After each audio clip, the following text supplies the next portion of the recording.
চলে আসলাম বিক্রমপুর 16 ঘর মামা হালিম রেস্টুরেন্ট। এখানে খুব সুন্দর সুন্দর নল্লি পাওয়া যায়। আমরা 3 ঘন্টা নিয়ে 6 জন আসছি।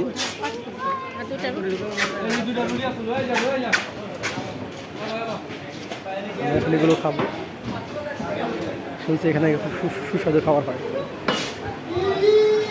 এই যে আমাদের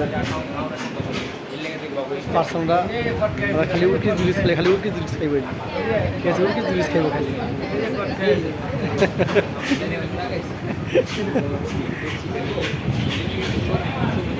ভালো খারাপ আপনারা সবাই খেতে।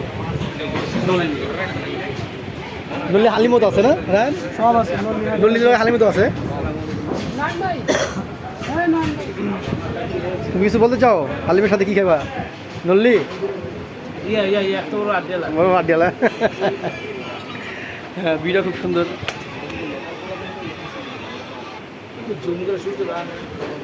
সূর্য লেমন লাল সূর্য পলাই রয়েছে এই গাছের ফাঁকে। একটু দেখাবো এই যে গাছের ফাঁকে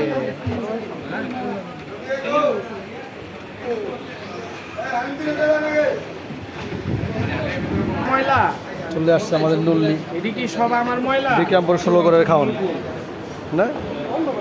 বিক্রমপুর 16 ঘর। আরে আমার ময়লা আমি দৈনিক খালাই দেই। শুকুরটা এত বড় কে? শুকুরটা আমার সামনে শুকুরটা এত বড় কে? এই শুকুরে মিস্টেক করছে নি জুরি বড় ভুল। আরে আমার সামনে হ্যাঁ হ্যাঁ হইছে বড়। এই ওই বস্তার ভিতরে ওই ময়লা জুরি আমার এগুলো ওদিক দিয়ে খাইতে পারে এত রুটি। হ্যাঁ এটা প্রতিদিন না এটা